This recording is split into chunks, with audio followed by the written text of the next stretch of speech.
Welcome to the Sandersonian Institute of Cosmere Studies, where there's always another secret.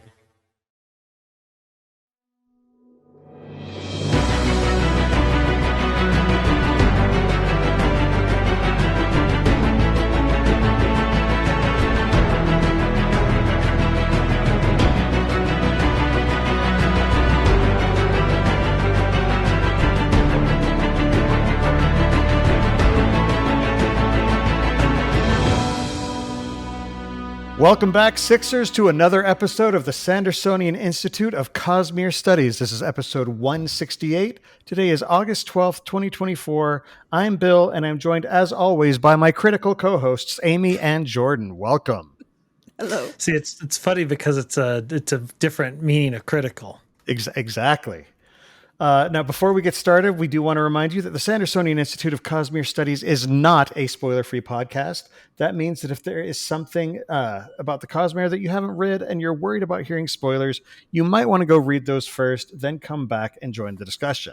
Tonight, we are discussing the new Cosmere RPG, currently running its Kickstarter campaign, and we are thrilled to have Katie Payne, who's been hard at work on the RPG with the rest of the team at Brotherwise and Dragonsteel, back on the show with us. Hi, Katie. Welcome back. Hi. Hello. And in just a second, we'll give you an opportunity to remind people who you are, how you're connected to Dragonsteel. But we're so excited to have you here. This is going to be a fun. I am so excited about this. And so on time. Yeah. Well, hey, to the people listening after the fact, they don't know that well, now they do. Well, great.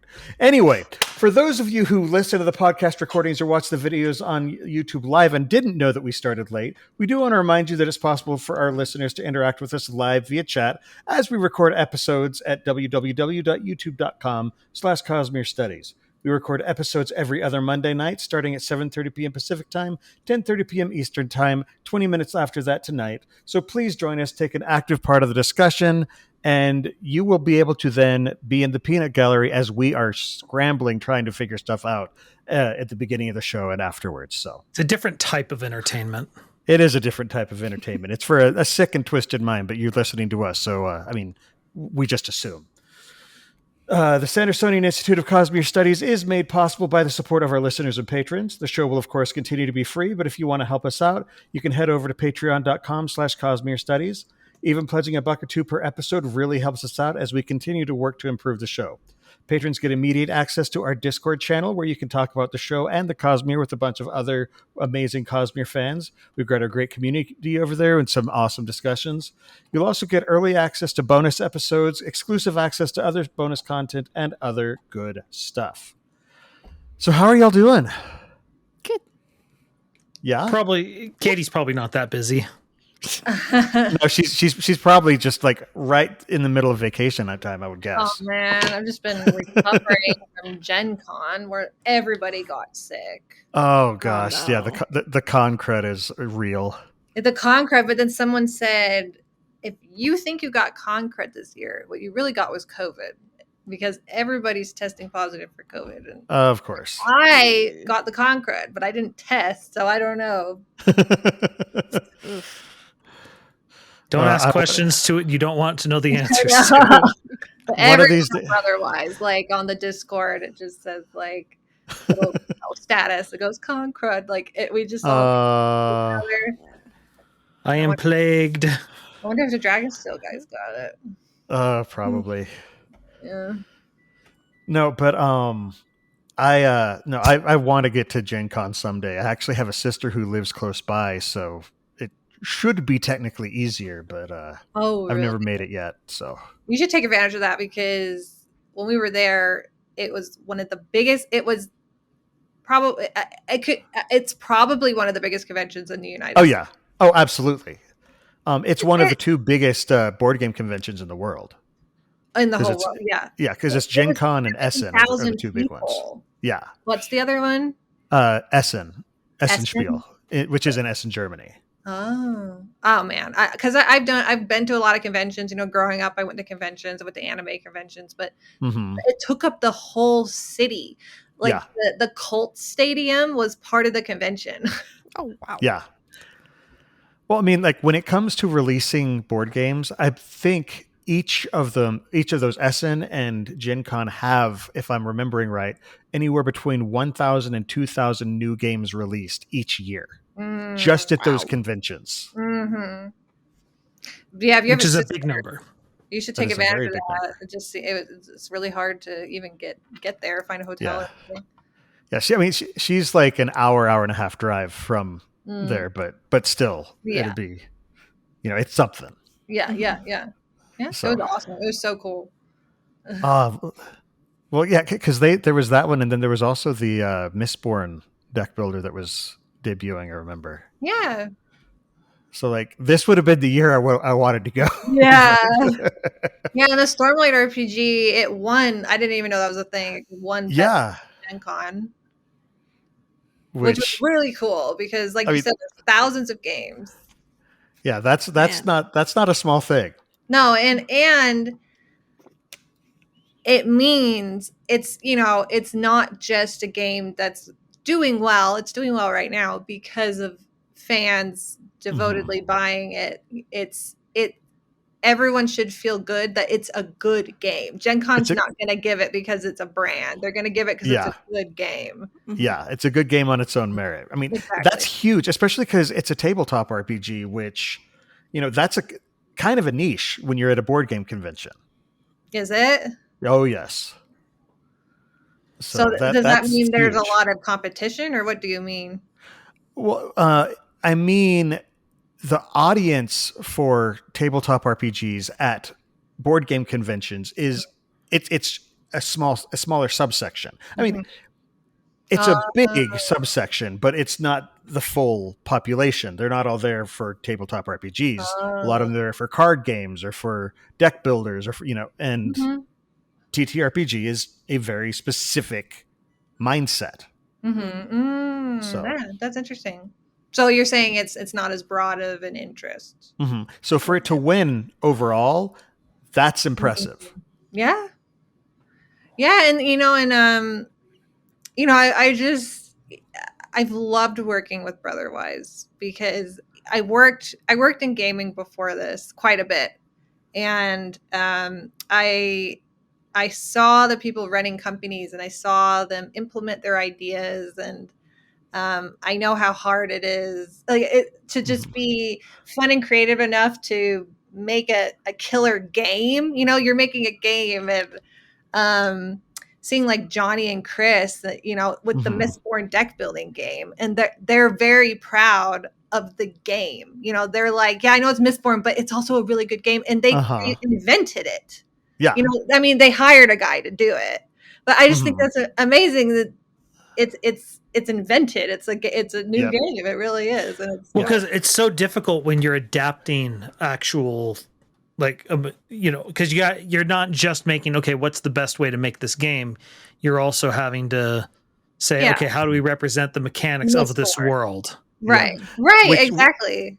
Which we'll dive into in just a second. We still have our the rest of our intro to go into. But before we do that, do you want to just give a brief overview of who you are and how you are connected to this game and Dragonsteel? Okay. Yes. Hello. Brief overview of me. I'm Katie Payne. What is my connection here?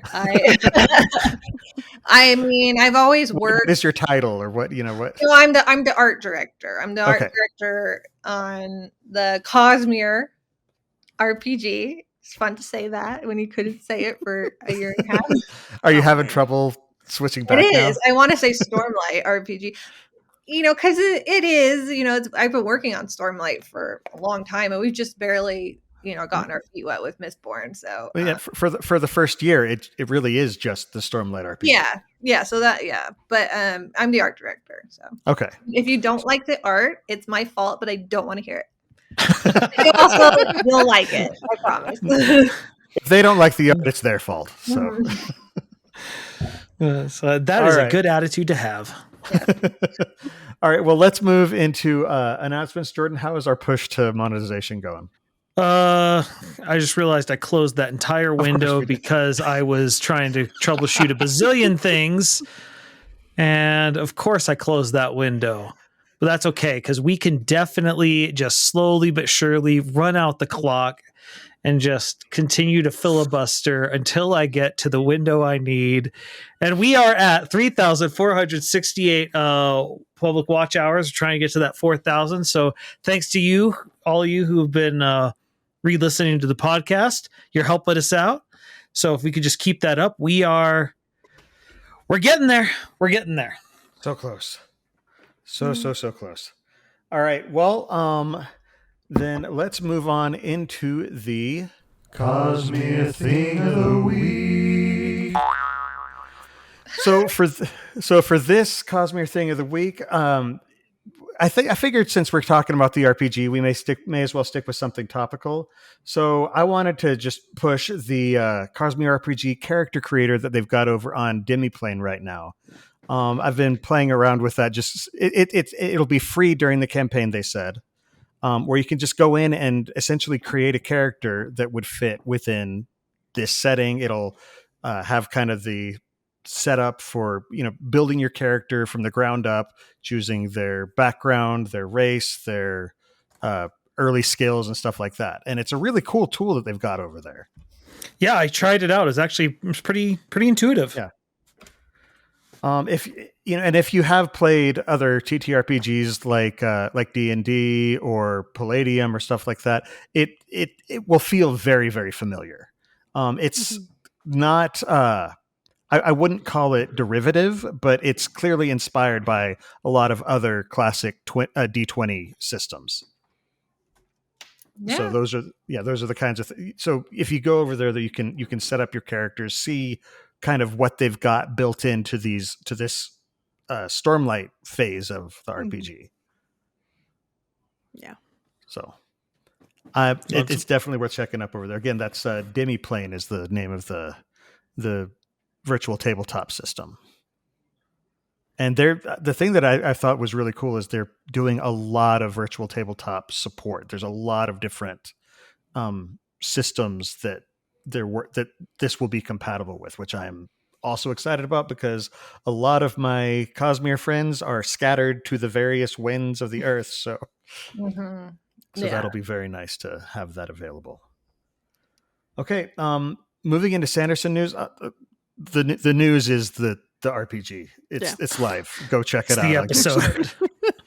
So let's just move right into the main discussion at this point. So I am so giddy about this. I was not expecting to be this excited, but the more I've looked into the system and how it's in the rules and how it's built, I haven't been able to say this for a long time. I want to run a campaign. I actually want to GM this, and that's not normal for me. Yeah. Well, I'd love to hear more about that. Like, why didn't you think? Oh, sorry, I was going to close my door. Why didn't you think you would be as excited, and why are you excited now? So, I played, D&D and Palladium for a while, and then after a while, I kind of felt like I was just sort of done with TTRPGs as a whole, and I'd kind of shifted more into board games, single session board games. And so it was just sort of like, okay, that's something that I used to be interested in, but okay, I'll support it. I'll buy it because I've all of our listeners know I have a problem, but just as I've looked through, I'm like, oh, I want to play this. I am so excited to play this because everything I've seen, I was like, this seems like it will feel like you're on Roshar, like you're in the Cosmere. It's not just here's a game, it won't feel like it's just trying to get there. It feels like they've done it, and that's impressive. They aren't just taking a paladin. Working a year and a half with the Brotherwise team that Johnny and Chris, the brothers, put together, I've been genuinely extremely impressed by what they've done all along. And all along, I've just gone, the quality and the depths that no stone is left unturned. You know, I'm so excited for like you're feeling.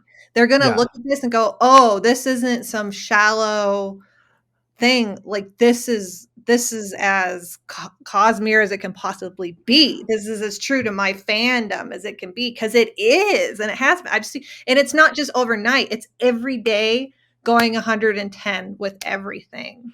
Well, the thing that I love also, because when I heard they were doing a Stormlight RPG, I was like, okay, this is going to be kind of a one-off thing.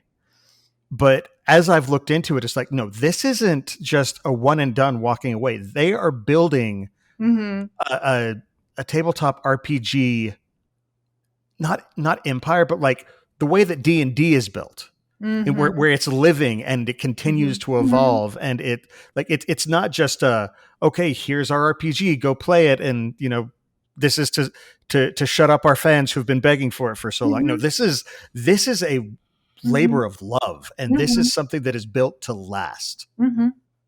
Yeah, and it's not. You go to the very top, which is Johnny and Chris. Johnny's the creative director. He touches on everything, and he loves everything as much as you or I do. I just think, how did he come to exist? Like, how did, you know, that he had to be a huge fan. He had this whole career working big gaming, you know, like Mattel, and I'm not exactly sure what else, and working then, for Big Board Game. Yeah, and then launched, you know, his own independent career, and then, you know, it very easily, it could not have happened like that. This could not have aligned perfectly with him, and then he's so aware of the Cosmere's like actual fandom that he said, like on the 17 Shard thing, he's like, I had to get Marie Seeberger, which is La Marie, you know, and Katie Payne, which is me, you know, I had to get them on this project because, and like Pitar, like Penev, because they're like the top 3, you know, current well, he said it, you know, he's like the fan, you know, fan artist, and he's like, and he understood that that's valuable, and like I understand that's valuable. Like, of course, we got to have Marie on the project. Of course, we have Pitar on the project. Like, this is how you make the best product for fans. So yeah, it's just, it's not a matter of, oh, wouldn't it be nice if, it's, oh no, we're doing this. We're going to make this happen. Yeah. 100%. I love that. Yeah. Like 1,000%. So how, from your perspective, how did you get involved? Well, like I said, you know, Johnny recognized that I was doing all this fan art, and he saw me at these conventions. I remember seeing them at Dragonsteel, the first one, 2021, because I had a table and they had a table, and you know, that was small. It was like, it was tiny. Go to that. Yeah, we had a booth there. We were over across from the authors. Yep. And the authors were basically just, they had a table and some books scattered across the table. That was it. Yeah, that was it. Yeah, I'll have to look, because I went around and filmed everything. Well, I'll have to look and go, there you guys are, because you know, it was just small. It was we were right next to the Lightweaver Foundation. Okay. Yeah. And then So go on. No, yeah. So yeah, it was like, they called it Dragonsteel Minicon, and it really was that. It was a Minicon. It was, yeah. And you remember like the artists on the other side. It was like me, Miranda, and Howard. Yeah. And I think that was it. I feel like there was. I think so. I think it was just the 3. Yeah. Because I remember Howard was at the end. I remember I was next to Miranda, and I don't remember someone in between. Yeah, because I don't think Ben and Isaac had their own tables. So no. Yeah, and then over there was the Black Piper, who just done. Oh, the Kaladin album. Yeah. Which I was in that book, so that was like fun. And then that's awesome. Yeah, and like Pitar had actually art directed it. Now I like art direct him, and so it's you know. And then next to, and they were the Black Piper with their music they were playing at their. That was just so like only then, right? Just these memories. And then next time was Brotherwise, and Brotherwise had just released their Stormlight version of adventure, like that adventure game. Call to Adventure. Yeah. So and then they had like a lot of their other games up with, was that Boss Monster? Yeah, Boss Monster. Them? Yeah. Which is an awesome game. That's one that I want to check out. But. Yeah. So have you ever done art direction before? No, I've been, okay, so like I had never. At this point, it's been like hundreds of pieces later and like a year and a half later, right? So like 97 individual artists later, it's like it's been so much work. It's been so much work. So much work. Like I haven't even had time to breathe. And well, I mean, I saw you got your spotlight in today's update for the project, and it like they were showing all these different pieces of art by all these different people, and I was just like, this is just a little sampling. There's got to be tons of people that she's working with. Just a sampling. There was that, and then there was also the Misborn deck building game that so you did work on that too. Yes, I art directed that game. So that's awesome. With the RPG, Johnny had a lot of experience art directing the Call to Adventure game. And so when I came on the project, and he's got all this other professional experience, and he's older than me, So he when I came on, I've been following in his art direction footsteps. And so with a lot of it, he's like, I'll take care of these, you take care of those, But then when it came to the Misborn deck building game, I can't remember what happened exactly. I think, they were launching Boss Monster. And so he completely was like, I hope my young Padawan, I hope you've learned, because I will now just vanish and it's all up to you. And the Misborn deck building game has to be done, in 2 months or whatever. And he's like, okay, bye. And I mean, not totally, like it wasn't totally like that, but just chuck you into the water. And but it was take like, swim, kid. Yeah. So I would wake up and I would have like 30 unread emails, and it was gosh. Like, each email is like an hour. So like, and there's all these different things. Like someone's like, canonical question. Well, I've got to read the book. I've got, draw over. Well, it's like, it was so, anyway, it was a lot of work. And I wanted it to be great. And so, I would sit and think, well, this is a card with Marsh. I remember just sitting thinking like, well, where is he? Where is Marsh? Because he needs to be him, and he's standing somewhere. So where is he standing? And I'm like, it's just got to be just the right spot. And because you're playing with these characters who people love and are attached to. Yeah. And if you do it wrong, they're going to let you know. And I'm the one, I was like, it's up to me. Like, when, like it's literally me. So like, well, and it's also the difference between being a fan artist. It's like, I want to make a picture of Marsh. Oh, this is kind of the thing.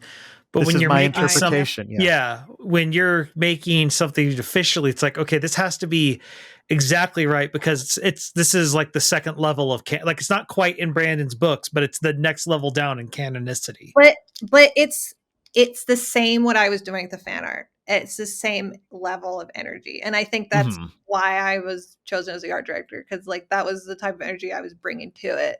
So it felt the same. But with the Marsh thing, I was so happy, realizing he needs to be standing at the canals, because his only like character moments before he becomes the Inquisitor is he's helping the rebellion. And I was looking at scenes that you take for granted. And there's a scene where he meets Kelsier, and Kelsier's getting all these barges together and the supplies together and the weapons together. And he goes, and I'm like, that's it. He's there at the canals, because they talk about the canals they talk about them a lot in Misborn, and you just kind of gloss over. But I'm like, this is a world building aspect of Misborn, is that these canals exist and they're plotting this thing with the web. So I'm like, he's standing at the canals. Like, it just made so much sense. And so that's like the card. He's standing at the canals. I love that. There you go. That's just like one of the things I'm just like, of course. And I'm proud of it, and I think that's cool, and I think it makes sense. I think it's the right call, personally. You know? Yeah. No, I love that, and that's one of the reasons that people have responded very positively to your depictions of these Cosmere characters, because you're just like, I got to get this right. I mean, just there are images that you've drawn that people are like, this is the version that people now see. I mean, do just we kind want of to like bring up some of the your art? sexy Vasher sticker that's on your water bottle. I mean, that's how I picture Vasher, is that. What's happening? For me? Because I didn't bring it. I don't know how to do it, but No, Jordan's got a bunch of the art. Yeah, ready, so I don't have the ability, unfortunately, because for some reason I don't have the ability to go through, even though it says there's hotkeys for it. So I have to delete them, and we can't pick and choose the order. So we're just going to accept this. We're just going to accept this. So the first piece is the Thalen Fields piece. If you're watching the stream live, you can see it in the bottom left here, which it's Dalinar, Navani, and Zeth. There's a Thunderclast in the background, and this is like we took the Oathbringer cover and said, okay, but what if it was like an anime intro image? Oh, I see what you're looking at. You're looking at the the cover. Yeah, the Battle of Thalen Field. Yep. So where each of the 10 orders is represented. Yeah. So I really feel this is like the level up of the Wayland book cover. Who obviously you didn't draw everything here. So who did this one? That's Ekaterina Burmak. All right. And she did the handbook and the world guides covers for Stormlight. All right. So like how so on a piece like this, how does someone even start? Like, do you just tell, hey, I need a picture of this? Yeah. So for the covers, there was a lot of internal discussion about, what exactly they should be. It was about what characters should be on the front. Where are they? Balancing elements that would reflect the handbook versus the world book. And then so like, how do we commission a piece? Like how does this artist who has never read these books end up drawing the perfect Zeth, Dalinar, and Gazmat? These iconic scenes and characters. Yeah. So the Thunderclast, I'm blanking on the artist name at the moment, but we I shouldn't blank on his name. Wait, I can find it. Can you edit these podcasts? Can you edit? We could, but this is the flavor people show up for. Anthony Avon. That's it. Okay. So back in, when was this?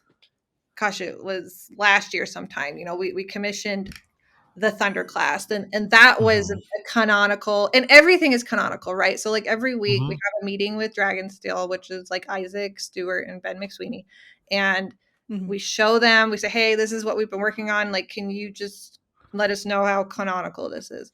And all kinds of feedback comes in, because we just power ahead, and then we just say, please correct it. So like with this Thunderclast, I remember I don't think there was like a depiction of a Thunderclast up to this point. Like there were on the back of Oathbringer, but it's not even the whole one. It's just like it's just like the lower portion of them, and just more of a silhouette almost. Yeah.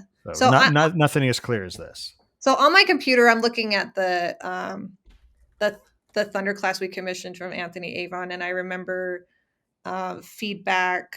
a lot of feedback actually from Brandon about it, because at first it came back and his head is it's kind of a boxy, simple shape that Ben McSweeney had designed. But then when we had translated that into realism, it just was not coming off threatening enough. And I remember Brandon came back, because that was before he went really deep into Stormlight 5. So he was like giving a lot more feedback at that point. He was available. Yeah, he MIA'd at the end of all that. So he went underwater and no one could find him. But like not even Drax. But anyway, like The Sanderbot does work underwater. We do know this. Okay. We learned that during the Ice Bucket Oh, that's Challenge. right. We did learn that during the Ice Bucket Challenge. I forgot about that. But Brandon actually came back and said, he said, no, the Thunderclast is the the Balrog. Chasm. It's The the chasm. Balrog Ah, of Stormlight. Mhm. Yeah. And we were like, oh, so this thing is like supposed to be really scary, you know. So we gave that feedback to the artist. Make it scarier, and we get very specific. Why don't you make this smaller? Why don't you do this? You know, because the artist isn't always going to know what the heck you're talking about. Right. So we get kind of hands on sometimes, a lot of time, actually. Yeah, Especially I've with always me thought as, it was an artist on it. You know, it's like, hey, I can just draw over this, Mhm. and you'll understand. Yeah, based on just the image on the back of Oathbringer, I've always thought it was kind of reminiscent of the Ice Titan from Disney's Hercules. But, Oh yeah, but far more epic. So yeah. So this is silly. So this picture So, is this. but the point of that being, all of that went into the Thunderclast back then. So then when we came to this point, we had a lot of answers already. So then we just Mhm. passed that to this artist. And we go, this is what the Thunderclast looks like. But that didn't come without tons of effort before. Does that make sense? Like, Mhm. yeah. Mhm. yeah. So it's the same thing, you know, the Sadius spearhead is something that came about Oh, at some point yeah, in the that's cool. project. I just remember I somewhere I just have this image in my mind from one of the chapter headings of the different spears coming up, and just I remember a red circle, and then I remember Johnny saying, "We just decided this was the Sadius spear," you know. So, so it just came from the book, and someone said, "Hey, so we've got this canonical image of a spear in a book. Why don't this is now the Sadius spear?" And somewhere There you go. along, Dragonsteel said, "Sure, yes." So like, you know, so like that's why you have that. There you go. What else? It's so interesting that y'all are doing it this way, because for so long, what Brandon was doing would then sort of be used as a pattern. But now that you're doing this alongside, as Brandon's writing new things, y'all are kind of shaping the Cosmere itself as it's being crafted by Brandon and Dan and that team. Yeah, no, like a Like thousand, y'all are having a direct influence on that. like direct, like 1,000%, and Well, and it's due to to- necessity for the game. It's like Right. we need a midnight essence beast. Well, what do they look like? Well, we don't know yet. Well, we need one, so let's figure it out. Like Yeah. it's, and Well, then and let's talk about it and have canonical checks, and they go, okay, yeah, you know. And now Brandon has these physical representations that he can reference as he's writing, Yeah. which is really, really, really cool. So to that, the next piece by Mary, or Marie, is it Mary or Marie? Murray, yeah. Okay, Murray. So this is all the like the building concepts, and Architecture. who was it that went on the 17th shard? I can't remember now. That was Johnny. Okay, Yeah, yeah, Johnny was talking about how Brandon describes these things in the books, but then trying to nail down how exactly they look. In particular, he was talking about the like the peasants' buildings, because it talks about how they lean and stuff like that, because they have to deal with the high storms. Right. And so so is it similar where it's like you're trying to get Brandon to nail down details? And it's probably stuff that he's got a general idea, but he hasn't had to come up with specifics. Yeah. And I mean, that's sort of like when y'all did when Brotherwise did the Stormlight minis. You know, when those came out, that was one of the things that was really cool, because so many people had said, well, this is my depiction of Shallan, or this is my depiction of this character, this character, this character. And Brandon's, you know, always been just like, it's great, see it how you want to. But with the miniatures, it's just like, no, let's nail this down.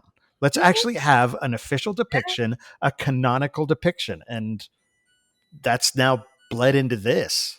Yeah, and like I was gonna also add on the Ekaterina Brumak cover, the reason she drew the perfect Yasna, the perfect Dalinar, and the perfect Zeth is because of the minis from the project you're referring to. Yeah, Right. I was like, they That look was just nailed like the down minis. over Yeah. years of work and feedback, and so we just scoot those her way. All the reference, we had, and then they're actually 3D modeled, and so Yeah.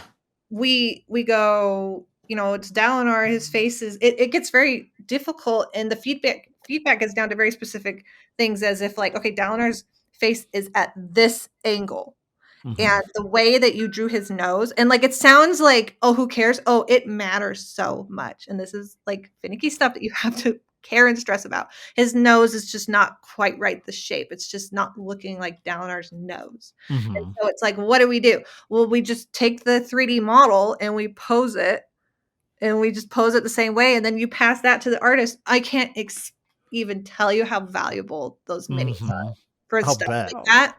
This project would have been roadblock at so many points if we couldn't pass valuable reference like that to these artists. We've done that so many times.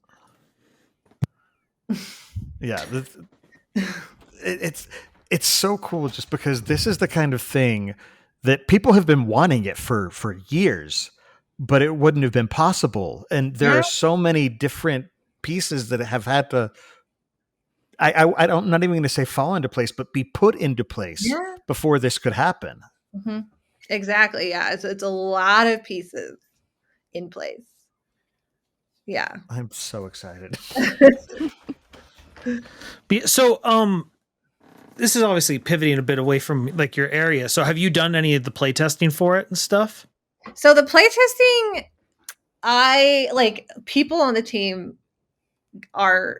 they have like a campaign going, and like, I didn't get mixed up into it. I don't remember when I missed that boat. Like, I've done it like a few times, but like, I know now, because like Marie's in it and she's done some like character sketches of their campaign, and I've been like, this is so cool, but I somehow missed this boat. So like, all that to say, I've done some, but I've recognized that a lot of people on the team are doing like a lot more, and I don't remember when I missed it. Does that make sense anyway?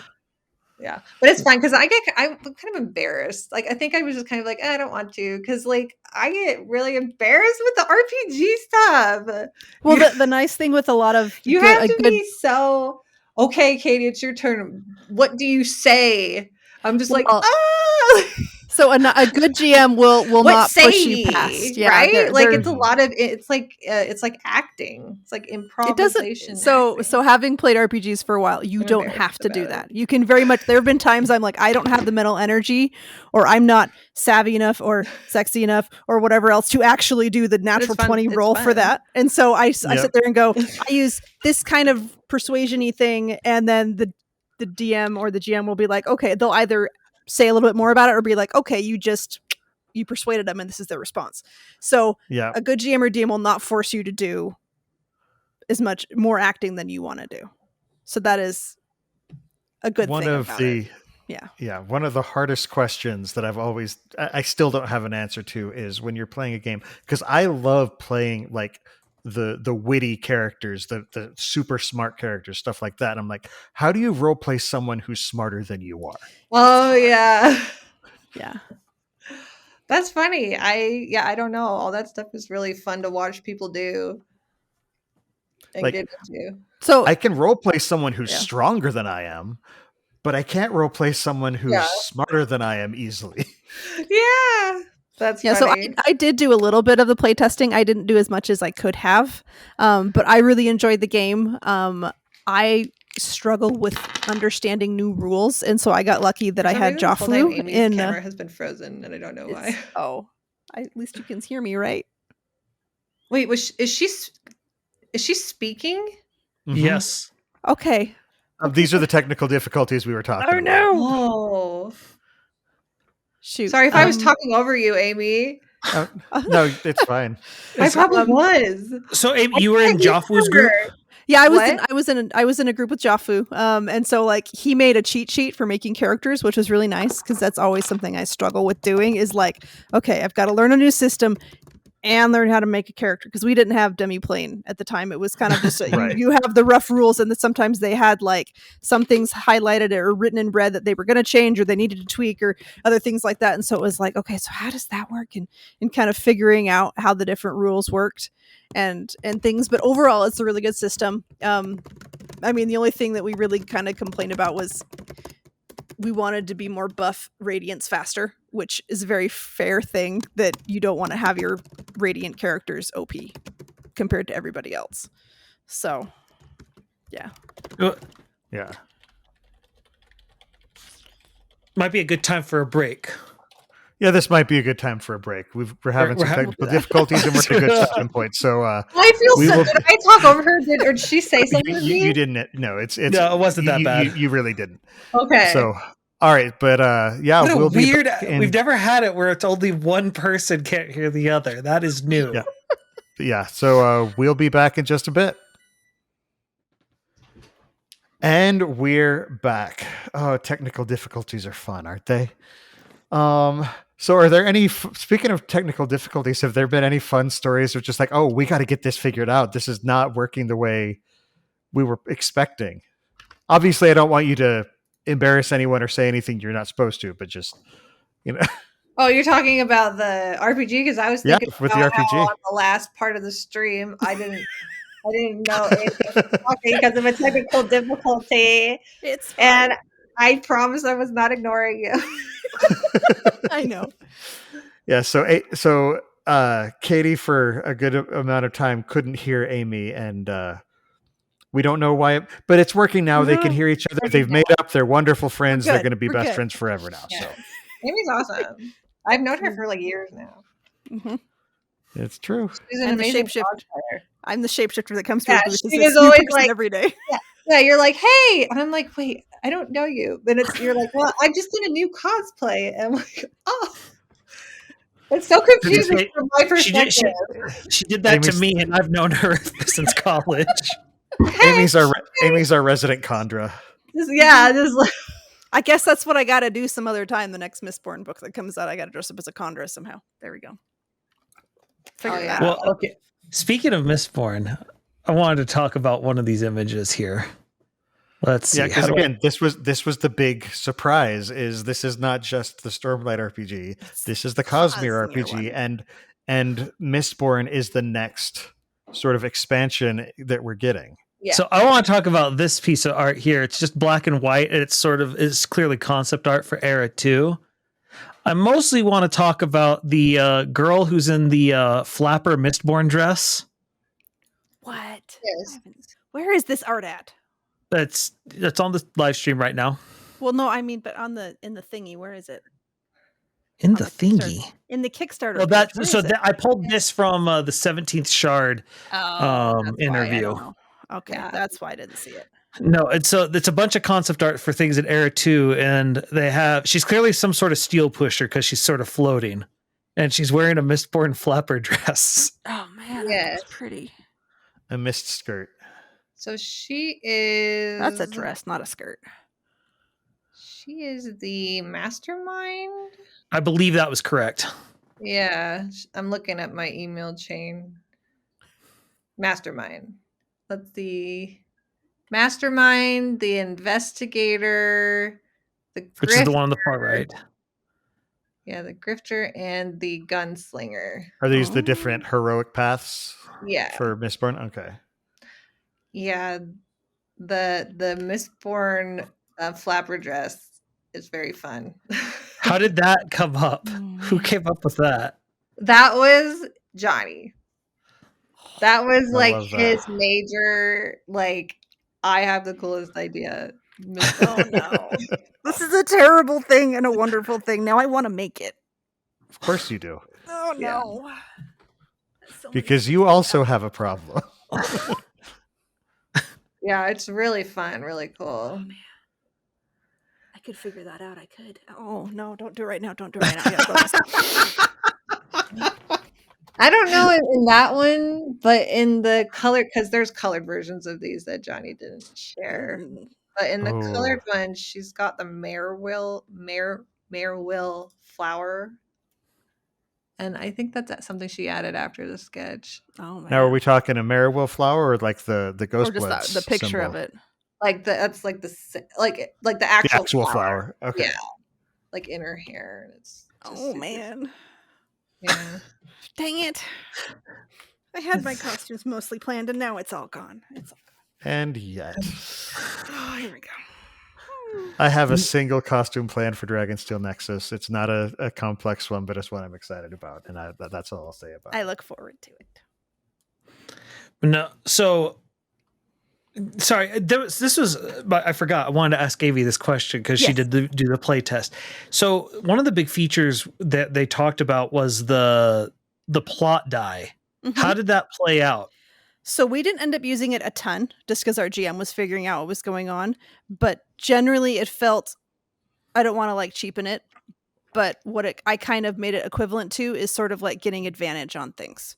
But it was even more than that. It wasn't just that, you got to roll things twice to try and hit. It was more, I'm saving up this extra good luck that I can pull on later. And it was usually in the form of you got to keep that plot die on we did it like we kept it on our character sheet to remind ourselves that we had that opportunity, I think is the word that it used. And then there was like complication as if it went bad. Mm-hmm. And I think I saw in the Kickstarter that you could go off of a list, but when we were playing it, we just kind of what would make sense for the complication or the opportunity later and different things like that. And so there was, but yeah, like it seemed like it was sort of filling that same kind of role, but it was kind of fun that it wasn't just you get to roll 2d20 to hit next time. It was just of all the features they said, just the one that interested me. The way I saw it described in one of the videos is the die kind of turns things into yes, but, or no, and, or yes, and, or no, and no, but, where it can just sort of twist things. So it's like, if you succeed, but there's a complication with the plot die, then it's like, you hit him, but you end up like you win your grapple check, but you end up tangled up with him. Yeah. Or I think we had one time where we were doing one of the early adventures and like we had the plot die go bad. And I feel like a door got opened up because we were too loud, or we ran into the door and the door opened, or, just like that's how we played it off. And so it was just, you could make it more fluid that way compared to you just roll twice. Yeah. The one of the examples they used is like you succeed on a bluff check to convince a guard that, to convince a guard to let you in to see their commander. Mm-hmm. But with the complication, it's like they agree to take you, but they're like, I have to take you myself. Yeah. And so they go along with you. Yeah. So it was an interesting thing. Plus, you can't spoil a plot device without plot die. Wow. How long have you been holding on to that one? I kind of actually just came up with it while you guys were having the conversation. Very nice. You're not wrong. But no, it was fun. Like I'm wishing I understood character creation better, but I also realized that I still have to use like the guides for making D&D characters. Like it just does not stick in my head as well as it does for other players. Mm-hmm. Like that part I just struggle with a little bit. But I really liked like the game mechanics from what I remember of them. They worked really well and I didn't ever feel super hampered or anything like that. The only thing that stunk was you can't just suddenly be an awesome knight radiant right off the bat, which makes sense because it wouldn't be fair to other players. But at the time, you're like, but I wanna go do the cool thing, but I can't just I kind of love that actually because it feels like there are epic story beats built into the game because like it's set up so that these saying that this can happen mid combat and have an effect on the combat and it feels epic and it's just like that's like the books. Well, it's almost like this game is made by professionals. I know. And fans. Oh, can't hear you. Almost is what I said, but but I love that this is a team of very, very talented people in their jobs, but also B, big fans of the Cosmere. It's important to have both for something like this, I think. Okay, now I gotta ask. So, as a fan, you can sort of draw whatever you want, but then you get pulled into all these, official stuff, and you got to kind of limit yourself a little bit more. Was there something in this that you've been sort of itching to make sure art got made of, that you're just like, I have the power now and I must abuse it? Yeah, there were a few times where I said I have the power and I must use the power. And that was, it's like I can email them and say, do it like this. That happened 3 times. 2 of the times were Tensoon. And I guess that's but I just said I want Tensoon in this image. I desperately wanted him in the image twice. Well, you did draw my favorite depiction of Tensoon with him and Vin. So yeah. I mean, who doesn't want a picture of a wonderful floppy-eared dog? And I hadn't realized that my head-in-head image of Tensoon was wrong until I saw your art. Because I kept thinking of the canonical dog breed. Because Brandon kept saying wolfhound. Yeah. And so I was like, okay, so it's this kind of dog with floppy ears, shaggy gray, and that's still intimidating because they're huge dogs. But then I see your picture and I'm like, she's too good of a fan and an artist to get that wrong. Yeah. What's going on with this? There's actually a quote from Brandon where he said, I didn't know there was a breed of dog called a wolf. Yep. I literally just meant like a wolf dog. Yeah. Yeah. So it's fine. But it was your art that made me go, wait a minute. Yeah. Am I picturing this wrong? Well, and I understand people get dog breeds and that's marvelous. But I was also like, nerd equals wolf, right? Oh gosh, yes. I'm sorry, what? Why? No, I can understand. And yeah. No, I have a giant dog breed book like this big from when I was younger. Yeah. That it's all dog breeds. He underestimated the span of nerds that comprehend dogs. The Venn diagram does include dog fanatics. Yeah, fully comprehend animals. Wolf, Yeah. Well, it's the lone wolf is a thing. A lot of nerds are introverts. Wolves speak to us. Mm-hmm. I'm actually going with my sister next week. We're going to fly to Arizona to go to a wolf rescue where you can pet them. Aww. We're doing that next week. That's awesome. We're all nerding out because wolves.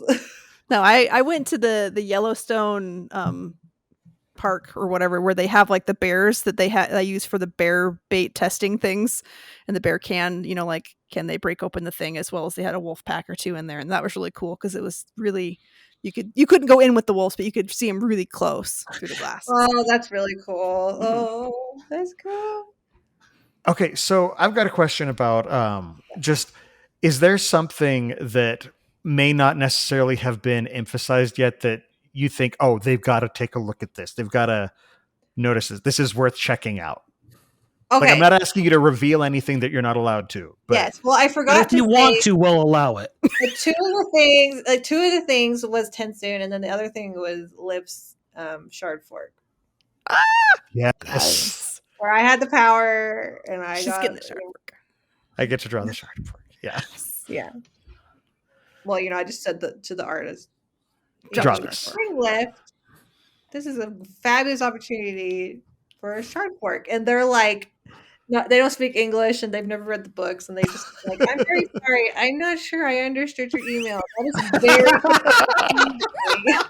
very What is a shard fork? Can you please explain the concept of a shard fork? Very strange idea. It was real. It made me laugh out loud. That's amazing. How do you explain it? I gotta know. How do you explain it? It's very powerful. So when you draw it, it needs to look like the most epic fork you've ever drawn in your life, and it needs to be kind of flowy. And she was like, "What?"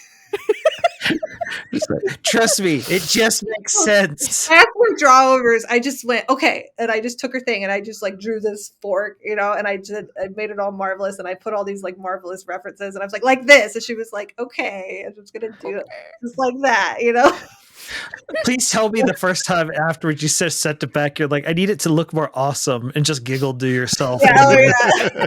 I think I said that. I think at the end I said it is very awesome. Just like Awesome. Enjoy. Anyway, so it's something I'm supposed to point you to, Or just it's something that you think would be cool Or for. just something like, oh, this is so cool, and for some reason they haven't talked about it yet. Like not necessarily something that they're saving, but just something that you're just like, oh, I love this. I don't want this to go unnoticed. Do you guys know the Chasm Fiend magazine? I saw there was something about it, but I don't know I anything else about it. That is the cool thing that I want to point you to. It's a magazine that's supposed to be like in the old days of D&D, they would have these issues of updating you about D&D at like Gen Con. Dragon Magazine. Dragon Mag. Yeah, see, I'm not sure. I was told. So anyway, it was homage to that, and it has an interview from Brandon in it. It has sneak peeks of the games. It has Winded Truth excerpt in it. It was like a really neat thing that we made, and we sold it at Gen Con, and you can get it as a PDF through the Kickstarter for like $1 or something. Ooh. That's awesome. Will that be part of the digital, everything digital, or? Oh, or it says it says free for limited time at Drive-Thru RPG. So yeah, it's like free. Okay, yeah. But they're going to be for sale. I think they're just $1 at Dragonsteel Nexus. Okay, I can afford that. Awesome. Yeah. I don't know. I'm already spending so much at Dragonsteel Nexus. I may not be able to afford one more $1. Yeah. And there's maybe tapped out after this. I have Kickstarter. It's $1 on Drive-Thru RPG if you want to get the PDF. Oh yeah, and you can see the lift thing I talked about with the shard fork. It's in there. Well, yeah, I put that because I had like a behind the scenes of the art, and I decided to honor the shard fork. I'd buy that for $1. Buddy. And you can see too that I put the progress and I put an arrow, and I said, and then I said to her, shard fork, and like you can see. There you go. Yeah. I hadn't heard anything about this. I'm excited. That'll be really cool. These are the things we were looking for. I know. Yeah, it's got a really cool cover from Wayne Reynolds, who's like a legendary D&D artist. So that's why that's a fun cover. No, it's super pretty. All right, Katie, here's a question for you. You said you didn't do a whole lot of the play testing.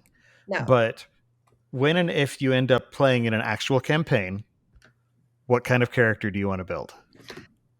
Well, and you can talk, and like it doesn't have to be Stormlight. You can talk about in Misborn, or if you're allowed, whatever you're allowed to. That's a really good question, and I haven't thought about it. I've seen everyone else going, "Oh, I've already planned my character," and I've just had my head so deep in this project, I haven't sat and thought, "Well, how would I actually play this?" I mean, you're literally in a forest through the trees situation. You have told us that you're a light weaver. Would that play into it, or does that mean that's what I'd want to play? Exactly. I think so, right? Because you're role playing, and what I've noticed from the role playing is you're really supposed to become your character while you're playing, and so I'd like to be talking about art and things, I guess, while I'm doing it. But it's also fun to be just a tanky character. I've been like a tanky character and just been like, okay, I'm just gonna go in the front.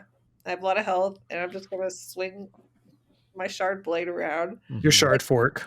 Your shard brush. You for the record, I mean, with the power, you really could just make a oversized shard fork to fight with it like it's a trident. Yeah.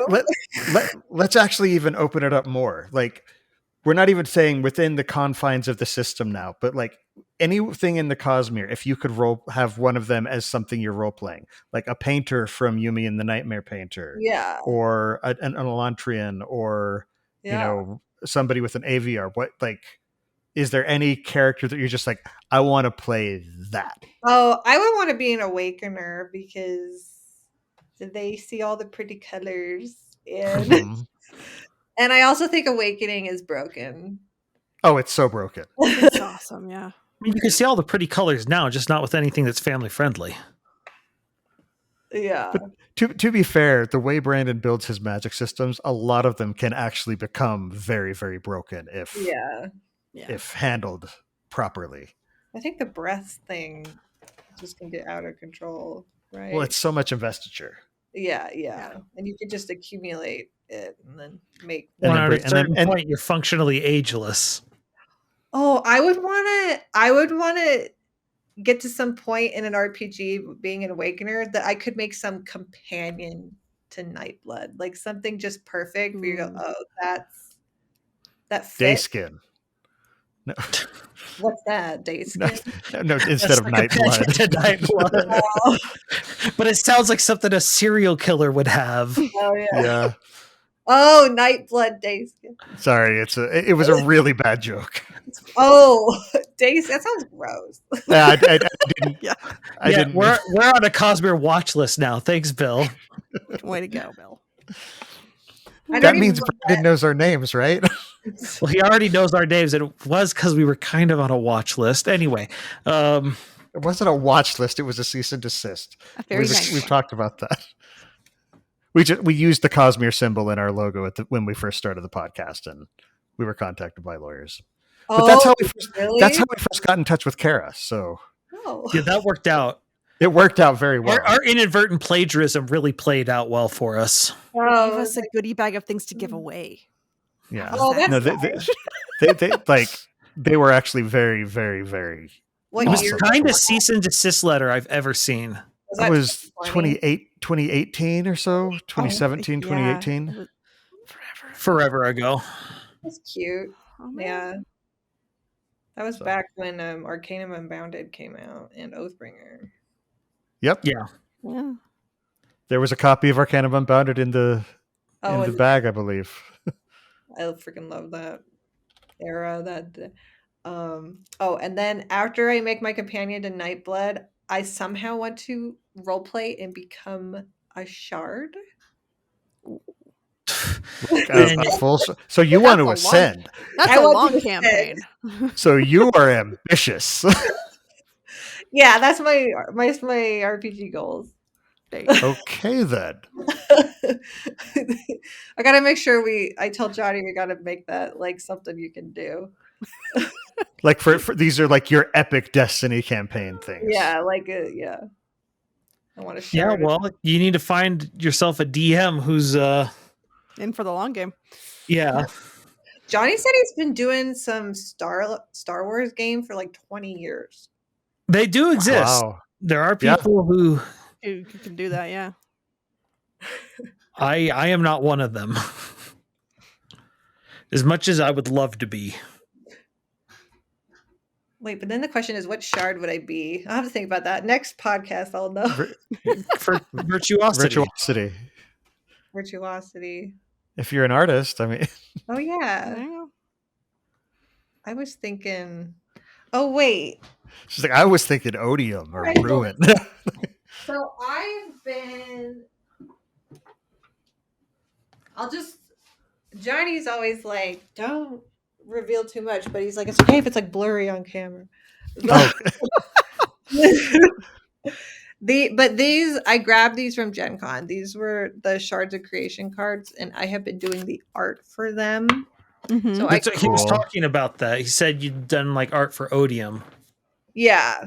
So oh wow. I was looking at these, like, what? Wait. Does that mean that you know all 16? I'm So not I gonna.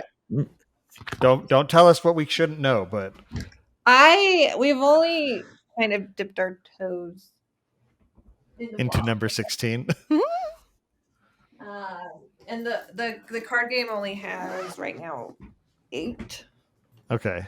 So I think there's going to be another one where there's all of them, but I'll do the thing that I said I can do because I don't know here. Okay, so I'm going to show you the Odium art, but I'm going to keep it blurry on the camera. So Totally fine. okay, because I showed it at Gen Con. If we need to, we can even blur it a little bit more. Okay, here I'll show you both of these, but then I'll just kind of. Oh wow. Oh. Okay. I'll just be like this. So that's all you get. That's really pretty. Oh, this is going to be cool. Is that excited. cultivation on the other side there? Yeah. Okay, there you go. Very cool. Very, very, very cool. So that would be on these cards that right now are so Oh, nice. So is that another game or is it just playing cards? It's Okay. Another game. Yeah, games. But they're working on the game still, they're polishing it. What style of game? So it's a deck builder? I don't really exactly know. I regret that at Gen Con I didn't play it. The Misborn game?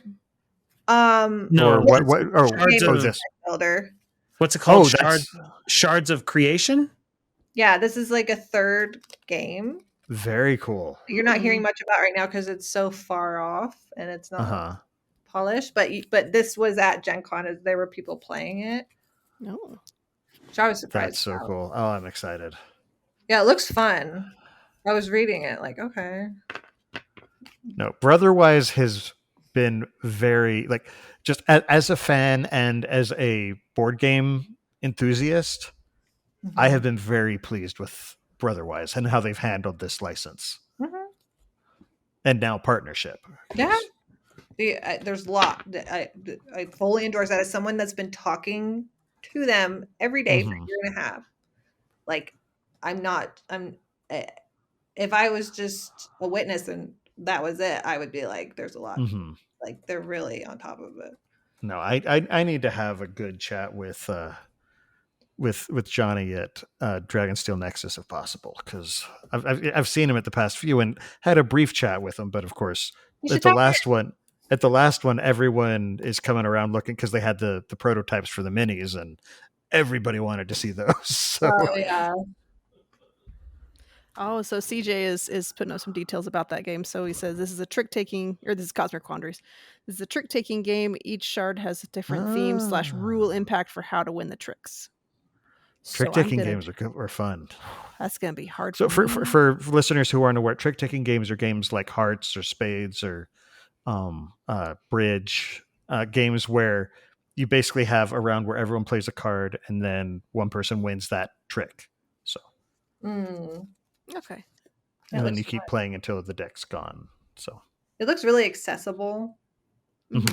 They're very approachable, especially because a lot of people have played Hearts or Rook or games like that, and so it's just like, oh, I know how to play this. It's just a different flavor, kind of thing. Yeah. So you've already got a basic vocabulary for it. That's cool. Yeah. Very cool.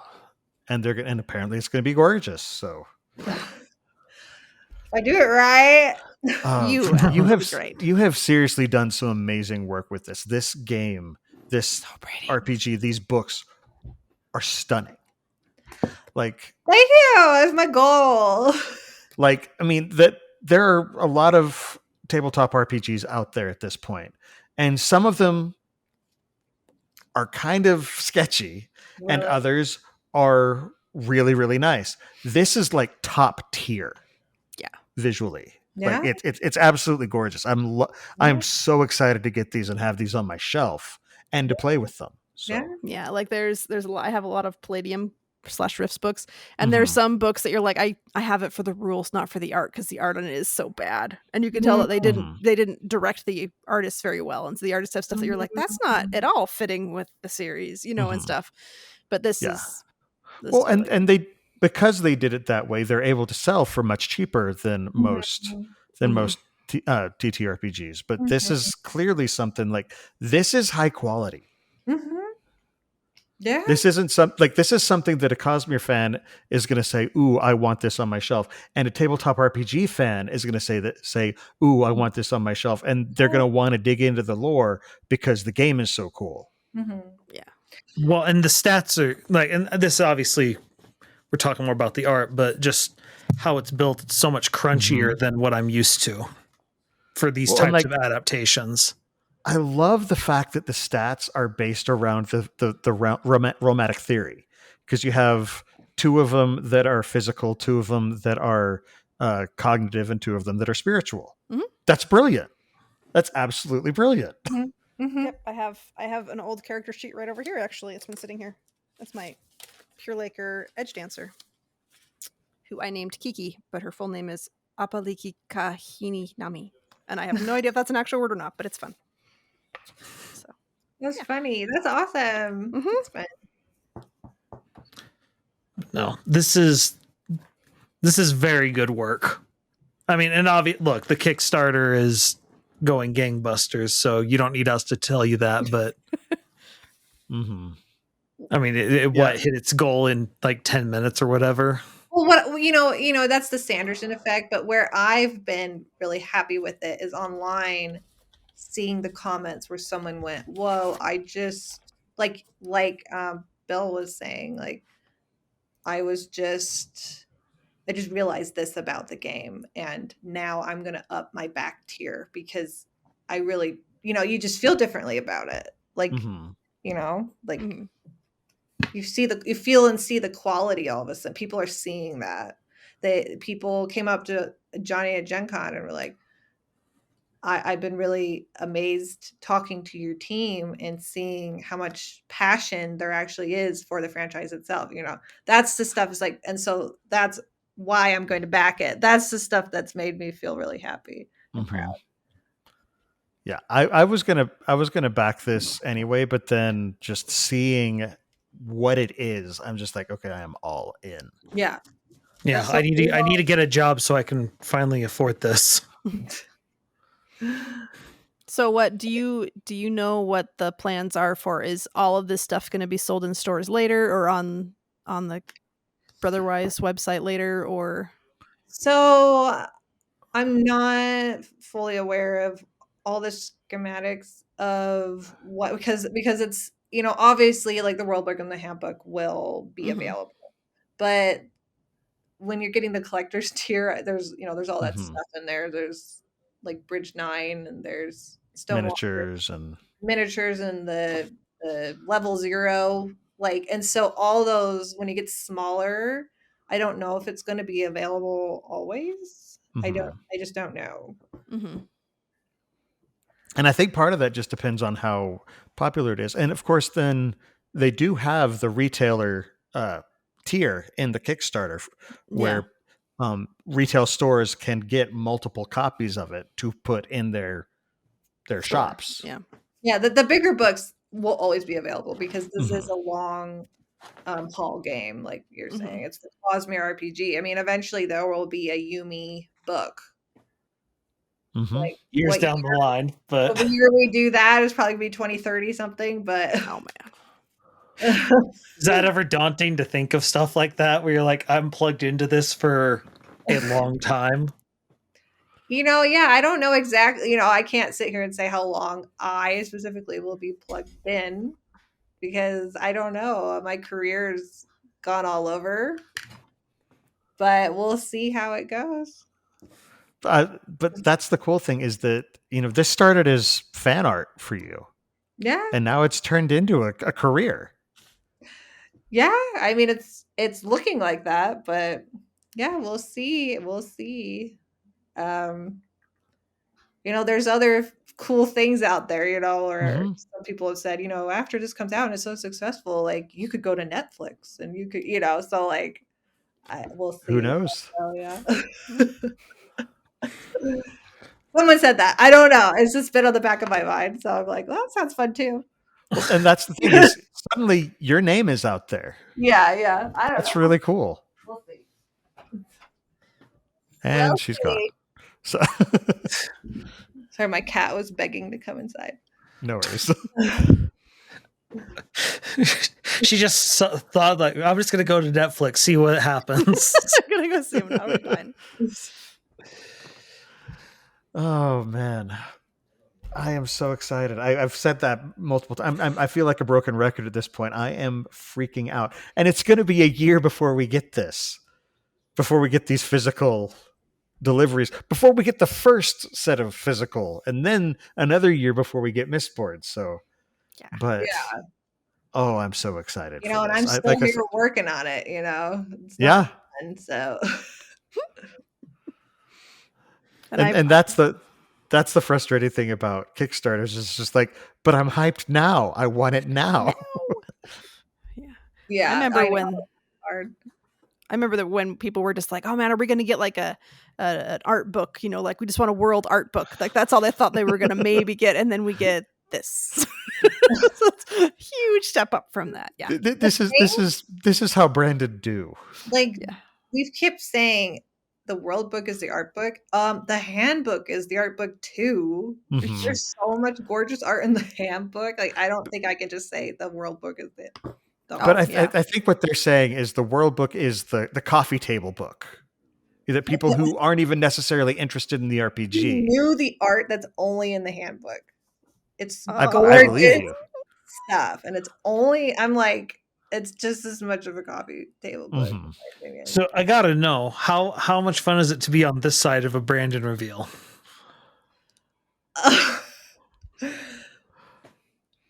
Or is it a mixed bag? It was different. It was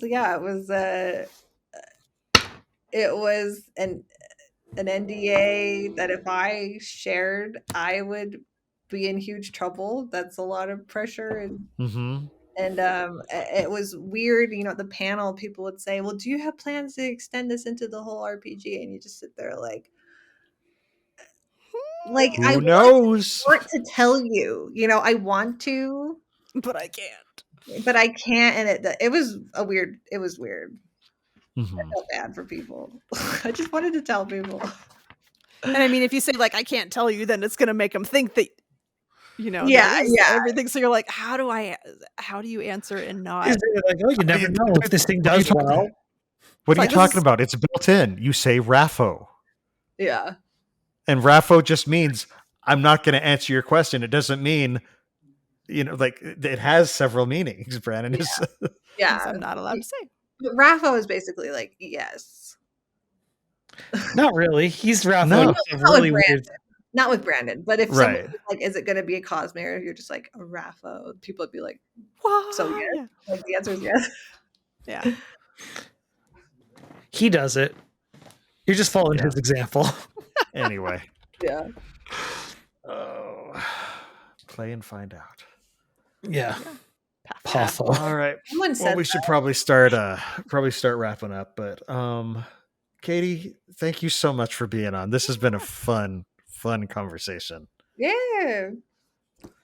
All right. Well, to our listeners, we love hearing from you. So please keep sending in questions. You can ask us about the Cosmere. You can drop us your ideas for topics that you'd like us to discuss during the show. And while you're at it, we would love to hear your feedback about how you think we're doing, as well as any interesting theories you might have about what's going on in the Cosmere. You can send all questions and suggestions in a brief, concise email to cosmerestudies@gmail.com, and hopefully we could read that as part of the show. You can also reach us at the Sandersonian Institute of Cosmere Studies, P.O. Box 970063, Orem, Utah 84097. And if you are somebody who paints miniatures, reach out. I may need to contact you because I've got a bunch in hand that may need some painting soon. As for the rest of us, we do have our own things that we are working on outside of the show. Katie, do you want to start us off? Where can people find you if they want to find your art and stuff like that? Well, you can go to my Instagram, Art of Katie Payne, and you can look at my my saved stories. I don't know what they're called, like the little circles at the top, to see. Like I have an art direction one that is interesting to people. You can see lots of art that was revealed at some point, and you can see Gen Con recaps. You have a website too, don't you? And I have a website, katiepayne.com. You can buy things from me. That's Payne. Yeah. Payne. KATIEPAYNE. Awesome. All right, Jordan, how about you? What do you got going on these days? When I'm not dropping things that I'm using to improve my grip, I am easy to be able to find over on Twitch or Kick at Splice Stream, also on YouTube. We have been improving, and we now have our video game trivia show, Quizzard, up and running. It's fully operational, and we're going to unleash it upon the rebel scum. It's going to be great. Am I still the only one who's still won? You're still the only one who's beaten Quizzard. I am the reigning Quizzard. I haven't even tried. I don't think I do. All right. And Amy, how about you? What have you got going on? My Facebook is Coincidence Cosplay and Props. My Twitter is @CoincidenceCosplay because my name is too long. My Instagram is @Coincidence_Cosplay. My TikTok is @CoincidenceCosplay. And my website is sad and is www.coincidencecosplay.com.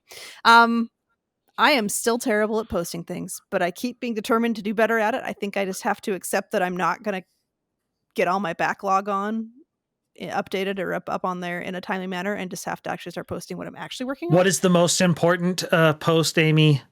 The next one. Yes. Always the next one. Always the next one.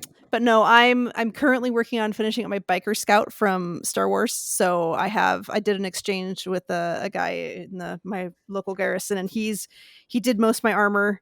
I have to do some strapping for my armor, but I'm doing all the fabric parts on it, and I'm making him a jumpsuit for a flight suit for a first order TIE pilot. No, not pilot.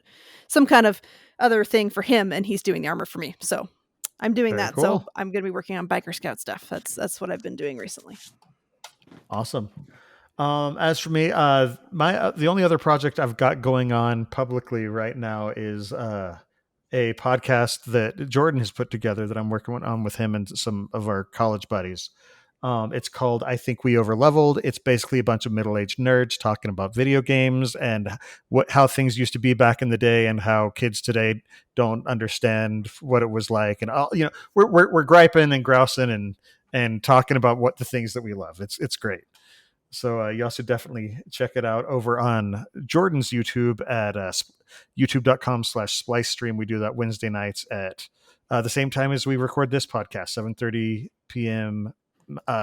Pacific time, 10:30 p.m. Eastern. So you should definitely check that out. I don't know what the next episode is supposed to be. So. We're going to be talking about dual screen gaming. Okay. Because there's some interesting rumors about the Switch 2 coming out. And dirty screen watchers, or yeah. Not split screen. Not split screen, dual screen. Got it. Okay. Well, final thoughts before we go. Again, thank you so much for being here, Katie. This is like we always love having you on, and you're just a delight. Thanks for having me. You guys are great. You're awesome. Any final things that you want to say before we head out? If no, that's fine. That's fine. Yeah, the Kickstarter. Yeah, check it out. It's still going until the end of the month. So yeah. I think they just crossed 7 million today. Yeah, it was 7 million.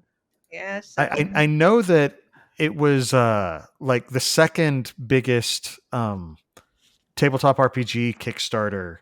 I think who knows? It was within like the first couple days.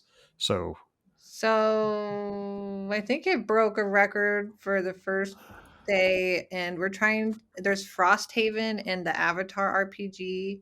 Frosthaven was nuts. Frosthaven, yeah, it was nuts. But I think from what I've seen, we're parallel to them in terms of, anyway, so it's looking good. Awesome. For that record. And we'll just have to see how it goes. But I think the Avatar one ended up being like 9 million. Okay. So that's kind of our goal, is to get over. Anyway, we'll see. Come on, folks. We can take this. Yeah. We'll see. One of these days, every single Kickstarter record is going to be Brandon, and that's This is all part of Brandon's long con to become every Kickstarter ever. Yeah. Come on, guys, unite them. Oh man. All right. Well, in addition to live episodes of the show that stream on youtube.com/Cosmere Studies every 2 weeks on Monday nights at 7:30 p.m. Pacific time, 10:30 p.m. Eastern, listeners can find our videos on YouTube or audio versions of the podcast on Apple Podcast, Spotify, and just about any other service that carries podcasts by searching for Cosmere Studies. You can also follow us on Twitter, Instagram, TikTok, and Facebook under the profile @Cosmere Studies. For our next episode, it is time. The preview chapters of Wind and Truth have finally started coming out on Tor's website, and we are excited to dive into them. There have already been some interesting revelations, and there are sure to be even more in the next 2 weeks. So join us in chat for the live discussion on Monday, August 26th, 2024 at 7:30 p.m. Pacific time, 10:30 p.m. Eastern at www.youtube.com/Cosmere Studies. Until then, on behalf of Amy, Jordan, Katie, and myself, thanks for listening, and remember, there's always another secret. I didn't say it. Oh.